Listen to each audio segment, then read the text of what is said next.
नमस्कार, नमो बुद्धाय। मैं हूं डॉक्टर कमल किशोर प्रजापति और आइए मैं आज आपको मिलवाता हूं एक शख्सियत, डॉक्टर विश्वंबर नाथ प्रजापति। डॉक्टर साहब, पहले तो ये बताइए, मैंने आपके नाम का उच्चारण तो सही किया? धन्यवाद। क्योंकि एक बार मैंने कहीं पढ़ा था आपको कि सर आपके नाम का हाँ, उच्चारण करने में प्रोनाउंसिएशन जो है थोड़ी सी विश्वम्भर दिक्कत का लोग होती है। सही से नहीं करते हैं। डॉक्टर विश्वंबर जी दिल्ली JNU से PhD हैं, बड़े स्कॉलर हैं और इस समय कुशीनगर के पास जो कुशीनगर का जो प्रशासनिक एरिया है पडरौना, वहाँ पर वहाँ के कॉलेज में प्रोफेसर हैं। तो इनसे हम कुछ विशेष बात ये करेंगे। मैं उधर हरियाणा से यहाँ तक आया हूँ किसी खास उद्देश्य से, तो उसी उद्देश्य के अंतर्गत मेरी मिलन हुआ डॉक्टर साहब से। वैसे तो पुरानी जान पहचान है, सोशल मीडिया के माध्यम से इनके विचार हम पढ़ते रहते हैं और बड़े ही जागरूक और समाज हित के विचार इनके होते हैं। तो उसी विचारधारा के अंतर्गत आज मैं जो यहाँ कुशीनगर पहुँचा हूँ और कुशीनगर भी उस स्थली पर पहुँचा हूँ जहाँ पर लाइट ऑफ एशिया यानी कि गौतम बुद्ध के परिनिर्वाण स्थान, जहाँ पर गौतम बुद्ध ने अपने प्राण त्यागे थे, यानी कि इस संसार को छोड़ा था, तो उस स्थान पर मैं पहुंचा हूं और उसी के संदर्भ में या कुछ अन्य समाज के संदर्भ में दो चार बातें मैं डॉक्टर साहब से करना चाहता हूं, ताकि मेरे भी ज्ञान की वृद्धि हो और दूसरे लोगों को भी कुछ विशेष बात पता चले। डॉक्टर साहब, धन्यवाद। सबसे पहले तो मुझे ये बताइए कि ये कुशीनगर जो है, इसका नाम शुरू से ही ये है या पहले कुछ कोई और नाम रहा हो इतिहास में, और इतिहास में जो उसका वो नाम था ये नाम बदला गया है, इसके पीछे आप क्या कारण मानते हैं? देखिए सर, ये बहुत मतलब बेहतरीन सवाल है। ये कुशीनगर नगर तो मतलब नया टर्म है एक थोड़ा सा, कुशीनारा, लेकिन कुशीनारा कुशावती रहा है। लेकिन कुशीनारा और कुशावती, इसके बारे में दो तरह की कहानियाँ प्रचलित हैं, किंवदंतियाँ भी कह सकते हैं। कुछ लोग जो है उनको राम के पुत्र जो कुश है उससे जोड़ते हैं, जो फैक्चुअली करेक्ट नहीं है। और इस एरिया के ही सर भी हैं यहाँ पे, संजय सर बैठे हुए हैं, जितेंद्र जी हैं, विजय जी हैं। तो यहाँ पे इस एरिया में जो है कूस घास बहुत होती है, बहुत ज़्यादा। अच्छा अच्छा अच्छा। तो कूस घास जो है वो पैरों में बहुत चुभती रही है। अभी भी गांव में जाएंगे, हमारे गांव में जैसे मुझाना है, मूंज बहुत होता रहा। तो इस एरिया में तरह तरह की घास होती रही। उस घास में से जो एक महत्वपूर्ण जो घास रही है, जो कूस रहा है, इधर लोग अभी भी कहावत भी होती है कि कूस परास खेत में जम गया है। तो उस कूस जो पैरों में चुभ जाता रहा है, वो इस एरिया में बहुत ज़्यादा रहा है। उस घास के नाम पर इस कुशीनगर का नाम जो है आज के टाइम में कह सकते हैं पड़ा हुआ है कुशावती, यानी कूस का जहाँ पे बहुत ज़्यादा हो कूस, या मान लीजिए कि कुशीनारा, वो उस कूस घास के नाम पे पड़ा हुआ है। ये यहाँ का जो है फैक्चुअल चीज़। अच्छा अच्छा अच्छा। तो थोड़ा सा मैंने भी, जब मैं यहाँ आया उससे पहले थोड़ा सा इतिहास मैंने भी खोजने की चेष्टा की। तो कहते हैं कि हमारे देश में उस समय 16 गण होते थे, यानी कि एक प्रकार से 16 देशों का एक संघ था, जिसको 16 गण के नाम से जाना जाता था। तो ये मल्ल गण के अंदर आता था ये इलाका। तो उसी मल्ल गण को अपनी शिक्षाएं देने के लिए गौतम बुद्ध इधर आ रहे थे। तो रास्ते में मैंने वो कहानी जो मैं देख रहा था उसमें देखा कि किसी ने उनको मशरूम, जिसे आज हम कहते हैं ना मशरूम, तो उस मशरूम की कोई सब्जी या कोई डिश, खाने की कोई वस्तु उनको दी जो जहरीली थी, और उसी वस्तु को खाने के कारण उनकी तबीयत बिगड़ी और फिर यहाँ तक पहुँचते पहुँचते उनका प्राणांत हो गया। तो इस कहानी में क्या, कितना सच्चाई है, क्या कहाँ तक ठीक है? ये जो है कि यहाँ से अगर जाएंगे 17-18 किलोमीटर, तो पावा नगर उसको बोला जाता है, फाजिल नगर बोला जाता है। वहाँ से 1-1.5 किलोमीटर पे जो है वो मतलब वो पूरा पावा ही क्षेत्र मान लीजिए। वहाँ पर चुंद नाम के जो व्यक्ति थे, वो जो है लोहार, आज के शब्दों में कहा जाए तो लोहार जाति मान सकते हैं। तो भगवान बुद्ध जो है, ऐसा नहीं है कि केवल उसकी वजह से, थोड़ा बहुत बीमार वो पहले से चल रहे थे।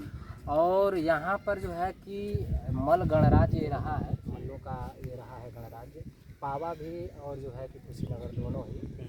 तो बुद्ध चूँकि समानता में विश्वास करते थे, तो वह क्या है, उनको चुंद ने उनको निमंत्रण दिया था कि आप हमारे वहाँ आइए। तो बुद्ध जब समानता में विश्वास करते थे, और भिक्षु जो होता है वह जैसे आज के टाइम में ये नहीं कह सकता है, जैसे आप देखते होंगे बहुत सारे क्रियाकलाप होता है आजकल धार्मिक ग्रंथों का, तो ब्राह्मण लोग बोलते हैं यही खाएंगे, ये नहीं खाएंगे। भिक्षु जो है स्वादिष्ट भोजन या विशेष तरह से कह दिया जाए कि यही भोजन खाना, उस तरह का डिमांड नहीं कर सकता है। जो पात्र में आया है वो उसको खा लेते वही खाता है। अच्छा, उसमें अब भेद नहीं करना है कि ये है ये नहीं, भेद बिल्कुल भी नहीं करना है, जो आया है उसको ग्रहण करना है। तो चुंद जो है उनको अपने वहाँ निमंत्रित किया था, और जो शुगर माधव है, कुछ लोग मशरूम बोलते हैं, कुछ लोग शुगर का मांस खाते हैं, लोकली यहाँ पे शुगर का मांस से भी लोग जोड़ते हैं। वह मशरूम रहा हो चाहे शुगर का मांस रहा हो, वो महत्वपूर्ण नहीं है। महत्वपूर्ण ये रहा है कि बुद्ध ने जो है गणराज्य का भोजन न स्वीकार करके जो है एक जिसको एक तरह से सत्ता में नहीं है उस व्यक्ति का भोजन स्वीकार किया। नहीं, मैं इसमें एक चीज़ और पूछना चाहता था। चुंद ने जो भोजन उसको महाराज को दिया, बुद्ध जी को दिया, वो जानबूझ के गलत दिया था या वैसे ही इवेंचुअली, मतलब एक बिना ही किसी कारण से वैसे ही बाई चांस वो उनको जानबूझ के नहीं दिया गया था। अच्छा, क्योंकि वो जो भोजन करता था, वो भोजन जो करता था वही भोजन वही उसको दिया था, बिल्कुल। लेकिन वो भोजन उनको शरीर को हाँ, कमजोर शरीर था, करीब 80-82 साल के हो चुके थे। हाँ, तो उसका शरीर उनको स्वीकार नहीं कर पाया ना। और एक प्रकार से जिसको फूड पॉइजन आज के दिन हम कहते हैं, हाँ, तो शायद यही दिक्कत हुई है। बिल्कुल बिल्कुल, फूड पॉइजनिंग जैसा ही चीज़ें हुआ था। और ये इसलिए भी ये कहना कि जानबूझ के नहीं दिया गया था, ये भी इसलिए नहीं कहा जा सकता क्योंकि बुद्ध को स्वयं ये अनुमान था। जब यहाँ पे कुशीनगर मान लीजिए, अभी जहाँ से आप परिनिर्वाण मंदिर के पास से आए हैं, वहाँ पे जब उनका तबीयत और भी गड़बड़ होने लगा, उसी टाइम पे उन्होंने बोला था कि चुंद को क्या है यहाँ पे बुला लीजिए, नहीं तो सामान्य जनता ये सोच सकती है कि जानबूझ के उसने मार दिया। लेकिन चूंकि उस समय मान लीजिए, यही कह रहा हूँ, कूस परास का एरिया पूरा रहा है, यहाँ से फाजिल नगर तक मतलब सूचना पहुँचे, पावा नगर तक, जब तक आए तब तक बुद्ध का जो है वहाँ पर निर्वाण हो चुका था। बिल्कुल, निर्वाण प्राप्त हो गए थे।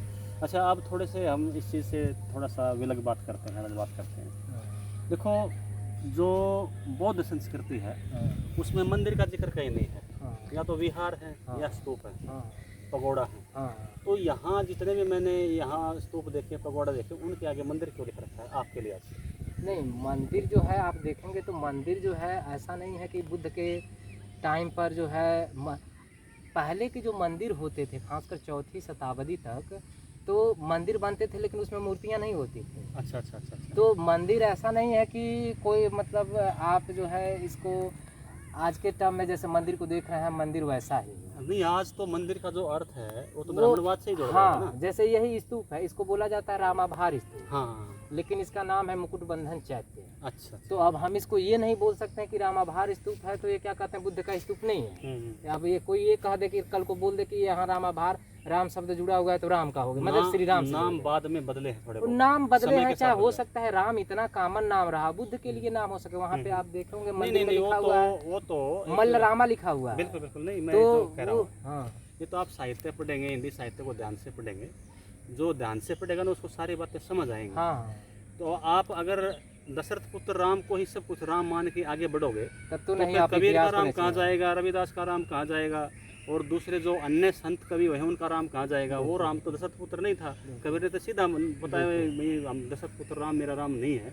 वो तो ऐसी एक शक्ति में विश्वास करते थे जो निराकार है, निर्गुण है और हर जगह है, पर कण कण में व्याप्त है। तो उसी प्रकार से हो सकता है और राम इतना कॉमन नाम रहा हो जो राम का नाम लेके आगे बढ़ जाते हैं, और वो पूरे देश में लगभग यूँ मानिए उत्तर भारत में तो हर जगह फैला हुआ है। तो अच्छा, मैं अभी जो जहाँ गौतम बुद्ध की लेटी हुई मूर्ति है, जैसे चैत्य में आप भी गए थे मंदिर में, मैं भी गया था, उसके गेट में घुसने से पहले एक बोर्ड मैंने देखा जिस पर लिखा हुआ था कि किसी को भी दान न दें।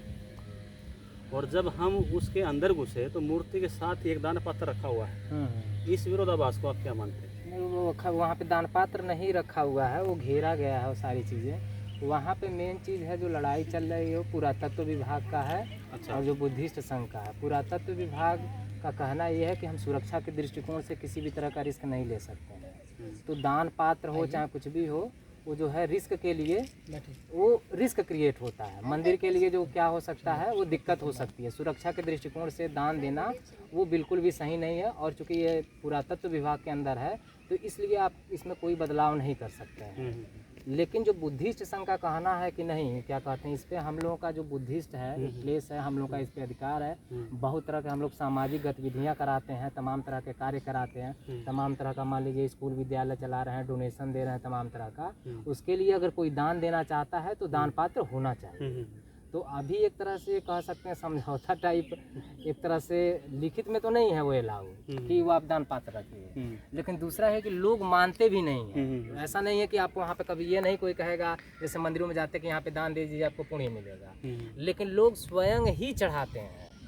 वो अपने मन से उनको लगता है, वो पैसे देखते हैं आप चढ़ाने तो उनके अंदर फीलिंग आती है कि रखना है। बाकी जो है दान आप देना न देना वो जो क्या कहते हैं वो व्यक्ति विशेष का है, उस पर मतलब ऐसा नहीं है कि कोई आपको दान देना है नहीं देना है, आप अच्छा हो कि दान न ही दें। अच्छा, एक चीज़ और बताइए डॉक्टर साहब, जैसे हमने वहाँ पर बहुत सारी आकृतियाँ देखी जो ईंटों के बनाए हुए, जिनको अभी भवन रहे होंगे, जब अब तो खंडर हैं, तो उन खंडरों को आप ऐतिहासिक धरोहर मानते हैं या धार्मिक धरोहर? देखिए ऐतिहासिक, अब ये तो डिपेंड करता है कि हम धर्म को कैसे देखते हैं या इतिहास को कैसे देखते हैं।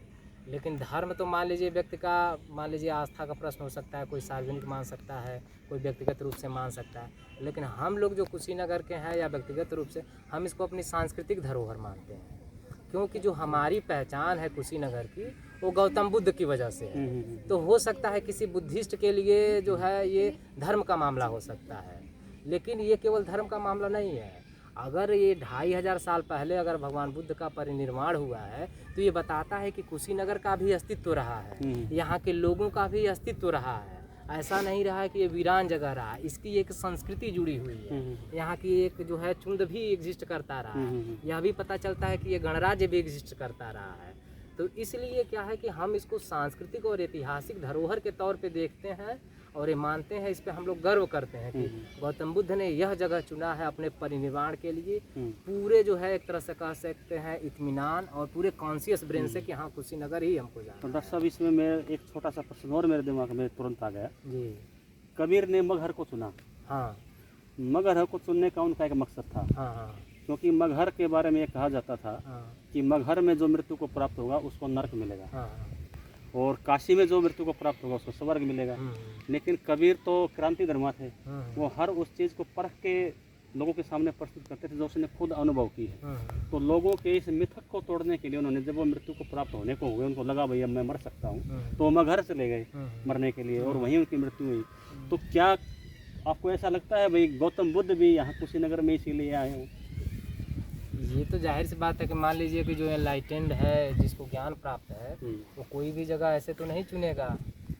तो जाहिर सी बात है कि बुद्ध ने अगर इस जगह को चुना हुआ है, जो अभी भी बहुत पिछड़ा हुआ इलाका है, बुद्ध को निकाल दिया जाए तो ज़्यादा कुछ बचता नहीं है यहाँ पर, तो ऐसे लोगों के बीच में जिन लोगों के वहाँ कोई भोजन नहीं करता रहा है, उनके वहाँ भोजन करना, यहाँ पे आके जिस एरिया में कूस है, कूस परास अभी तक लोग बोलते हैं कि खेत बाड़ी बढ़िया नहीं हो रहा है, कूस परास जमा जा रहा है, तो जिस एरिया में कूस परास के नाम से जो जाना जाता हो, कूस परास का मीनिंग हो सकता है ये भी हो कि बहुत ज़्यादा यहाँ पे दुख हो, बहुत ज़्यादा कष्ट हो, तो गौतम बुद्ध ने स्वयं ही चुना हो कि इस एरिया को हमें चुनना है।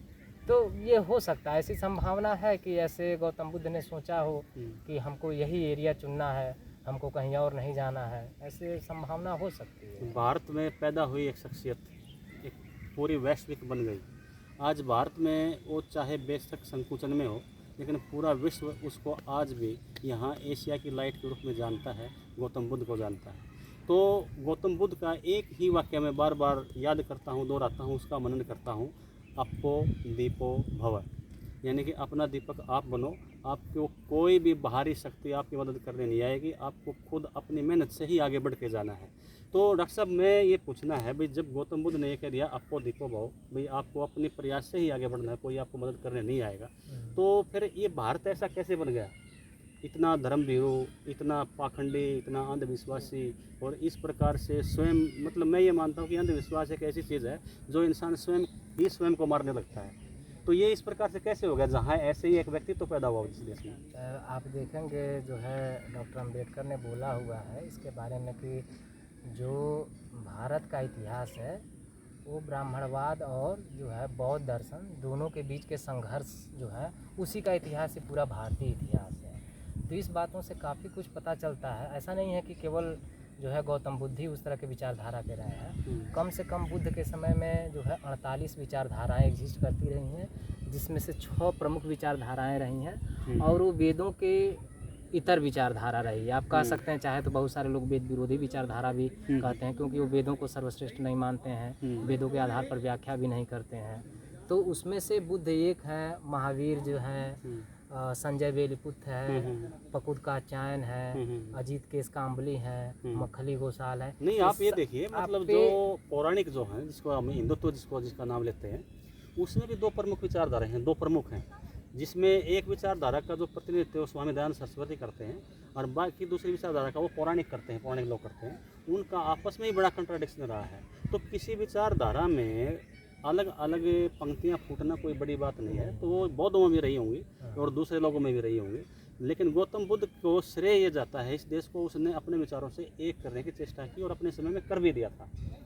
अशोक सम्राट इसीलिए अशोक बन पाए क्योंकि वो गौतम बुद्ध की विचारधारा को मानते थे। और मौर्य साम्राज्य तो इस देश का स्वर्ण काल, असल में कहा जाए तो स्वर्ण काल वही है। उसके बाद उस तरह का भारत कभी बन नहीं पाया, इतना बड़ा भारत कभी बन नहीं पाया। अगर उसके बाद कोई सबसे बड़ा भारत बना तो वो अंग्रेज़ों के काल में ही बना है। बेशक हम उसमें गुलाम बेशक रहे हों, लेकिन उन्होंने इस देश को एक करने में अपनी तरफ से कोशिश की थी और एक हुआ भी। खैर, तो अगली एक छोटी सी बात मैं और आपसे पूछूंगा डॉक्टर साहब कि अब जो अगला भविष्य है जो हमारे देश का, उसको आप कैसे देखते हैं? देखो, आज हम पूरे विश्व का अगर आकलन करें तो जो इस विश्व के सबसे विकसित राष्ट्र हैं वो दो तरह के हैं। एक तो वो हैं जो बुद्धिज़्म को मानते हैं, जैसे जापान है, चाइना है, और दूसरे वो लोग हैं जो किसी भी धर्म को या किसी भी प्रकार के देवी देवता ईश्वर को नहीं मानते हैं, जैसे कि नीदरलैंड्स है, न्यूजीलैंड्स है, नॉर्वे है, वो तो बल्कि और भी ज़्यादा आगे के वो लोग हैं। तो आप क्या देखते हैं भाई, बुद्धिज़्म या पूरी तरह से नास्तिक? नहीं, भारत जिस तरह का देश रहा है, यहाँ पे प्रश्न ये नहीं है केवल बुद्धिज़्म या नास्तिक है। यहाँ पर नास्तिकता भी खुद एक स्कूल है, और नास्तिकता के स्कूल में भी तरह तरह के स्कूल हैं। तो मैं ये कह रहा हूँ कि बौद्ध जो है, यहाँ पर ऐसा नहीं रहा है कि केवल बौद्ध, बुद्धिज़्म का तो प्रभाव रहा ही है, एकीकरण भी हुआ तमाम तरह का। मैं कह रहा हूँ बुद्ध के साथ साथ भी और भी सारे जो बुद्ध के बहुत सारे कंटेम्प्रेरी कह लीजिए, थोड़ा बहुत समय आगे पीछे हो सकता है, वो सारे लोग जो रहे हैं उन्होंने वेदों को रिजेक्ट किया हुआ है। तो वो सारे लोग ही चेतना का प्रचार कर रहे थे। बुद्ध भी वही प्रचार कर रहे हैं, भगवान महावीर भी कर रहे हैं, संजय बेलीपुत्र भी कर रहे हैं, पकुड़ का चायन भी कर रहे हैं, अजीत केस काम्बली, ये सारे लोग ऐसे ही कर रहे हैं। बुद्ध तो मान लीजिए राज परिवार से भी थे, ये लोग राज परिवार से नहीं थे। अजीत केस काम्बली है जो मान लीजिए जो ये चारवाक वाली परंपरा है, उस परंपरा से आते रहे। तो कहने का मतलब है भारत में जो है डाइवर्सिटी में इसका विकास छुपा हुआ है। आस्तिकता और नास्तिकता का सवाल उतना महत्वपूर्ण नहीं है, डाइवर्सिटी एग्जिस्ट करेगी तब ये देश विकसित होगा। और उस डाइवर्सिटी में भी कोई एक विचारधारा नहीं होगी। डाइवर्सिटी में भी तरह तरह का होगा कि बुद्ध का भी अपना व्याख्या एग्जिस्ट कर रहा है, लोग उसको भी मार रहे हैं, भगवान महावीर की भी जो व्याख्या उसको भी मार रहे हैं, संजय बेलीपुत्र जैसे भी लोग हैं उनकी अलग व्याख्या मान रहे हैं, मखली घोषाल जैसे हैं जो मान लीजिए नियतिवाद है वो भी मतलब रिजेक्ट कर रहे हैं। तो कहने का मतलब है कि हमको ये समझना पड़ेगा कि भारत के लिए जो है डाइवर्सिटी एक मॉडल है, और उस डाइवर्सिटी में सबको अलाउ होना चाहिए। सबको आप ये कह दीजिए कि एक ही देवता को मानिए, हमारा एक ही जो है क्या कहते हैं पोप जैसे जो मान लेते हैं कैथोलिक लोग की ये होगा, उस तरह का सिस्टम इंडिया में नहीं रहा है। तो यहाँ पे क्या है कि अलग अलग विचारधारा रही है, विचारधाराओं की स्वतंत्रता होनी चाहिए, एक विचारधारा के दूसरे विचारधारा के ऊपर श्रेष्ठता नहीं होनी चाहिए। अब के टाइम में वही जो है क्या कहते हैं कि जो है ब्राह्मण धर्म की श्रेष्ठता बाकी पे बताई, श्रेष्ठता ही जो खुद को श्रेष्ठ मानना और दूसरे को निकृष्ट मानना, इस देश के पतन का सबसे बड़ा कारण यही था।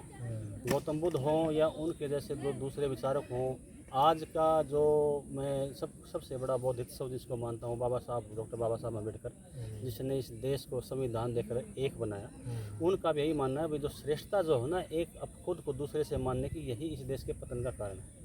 तो इस प्रकार की विचारधारा से अगर हम बाहर निकलें और गौतम बुद्ध की विचारधारा को अगर ध्यान से पढ़ें, ऐसा नहीं है कि उसकी विचारधारा में संक्रमण नहीं हुआ।